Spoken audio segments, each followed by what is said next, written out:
دعائے مغفرت کرتے ہیں جو لوگ مسجدوں میں آتے ہیں اور صفوں کو پر کرتے ہیں۔ آج صورتحال کیا ہے؟ اتنی دور دور لوگ کھڑے ہوتے ہیں کہ دو آدمی کے درمیان میں تیسرا آدمی آسانی سے سما جائے۔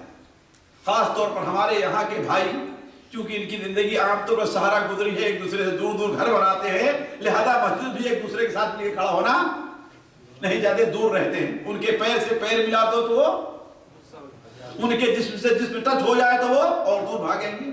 یہ کیوں؟ یہ نہیں سمجھتے ہیں، کیوں نہیں سمجھتے ہیں کہ اس کی کیا اہمیت ہے ساتھیوں، مل کر کے کھڑے ہونے کے لیے۔ اس طریقے سے جو مل کر کے آج ہماری نمازوں میں خشوع اور خضوع کیوں نہیں ہے؟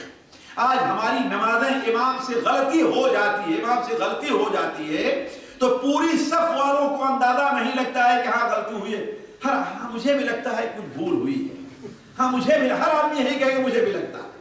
بلکہ اب تو ایک امام صاحب نے بیان کیا کہ وہ ظہر کی نماز 4 کی بجائے کتنی پڑھا دی ہے؟ 3 رکعت پڑھا دی۔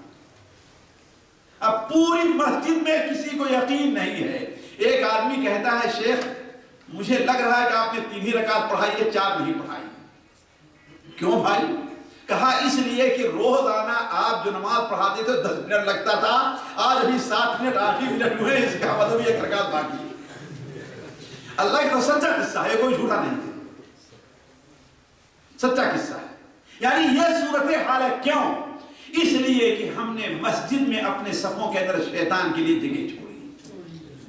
شیطان آ کر کے، جیسا کہ اللہ کے رسول حدیث ہے، جب اذان ہوتی ہے تو شیطان پاد مارتے ہوئے بھاگتا جاتا ہے، یہاں تک کہ اتنی دور چلا جائے کہ اذان کی آواز نہ سنے۔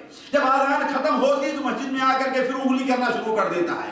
جب اقامت ہوتی ہے تو پھر دور بھاگتا ہے پاد مارتے ہوئے، اتنی دور کہ وہ اقامت کی آواز نہ سن سکے۔ جب اقامت ختم ہوتی ہے تو پھر آ کر کے لوگوں کے درمیان، آپ نے بتایا کہ بلی اور بکری کے بچے جیسے داخل ہو جاتے ہیں، آ کر کے تھوڑی جگہ پاتا ہے تو داخل ہو کر کے، اور ہاں ایسا یاد کرو، یہ تمہیں سوچنا چاہیے، تمہیں یہ کرنا ہے۔ بسا اوقات نماز میں وہ چیزیں یاد آتی جو کہیں یاد نہیں آتی ہے۔ بات صحیح کہ نہیں صحیح؟ یہ سب شیطان کی وجہ سے۔ یہ کیسے ہم دور کر سکتے ہیں؟ ان میں سے ایک طریقہ یہ ہے کہ ہم اپنی صفوں کو بالکل مل کر کھڑے ہوں۔ اگر پیر آپ نہیں ملا سکتے، آپ نہیں اس کو سمجھتے، لیکن جس ملانے سے تو آپ کسی نے روکا ہے نا، کندھا تو ملائیے، ہاتھ تو ملائیے، کسی شیطان کے لیے کوئی جگہ تو وہاں پر باقی نہ رہے، ہے کہ نہیں؟ حالانکہ صحابہ کرام کا طریقہ ہے کہ ایک دوسرے سے اپنا پیر ملا کر کے کھڑے ہوتے تھے۔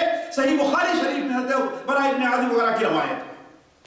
تو نبی کریم صلی اللہ علیہ وسلم نے ارشاد فرمایا کہ اللہ تبارک و تعالی اور اس کے فرشتے ان لوگوں کے لیے، اللہ تعالیٰ رحمتیں نازل کرتا ہے ان پر، اور اللہ تعالیٰ کے فرشتے ان کے لیے دعائے مغفرت کرتے ہیں ان لوگوں پر جو صفوں میں خالی جگہ کو پر کرتے ہیں، صفوں میں خالی جگہ کو پر کرتے ہیں۔ اور آپ نے بیان فرمایا جس نے صف میں کوئی خالی جگہ پر کی ہے تو اللہ تبارک و تعالیٰ اس کے عوض جنت میں اس کا ایک درجہ بلند کر دے گا۔ اس کے لیے ساتھیوں، صف میں جو خالی جگہ ہے جس کو ہم چھوڑ کر کے کنارے کھڑا ہوتے ہیں، ورنہ دیکھ لیجئے ایک عام طور پر یہ دیکھا جاتا ہے کہ 3 آدمی اگر ہوں تو 4تھا آدمی وہاں پر آسانی سے کھڑا ہو جاتا ہے۔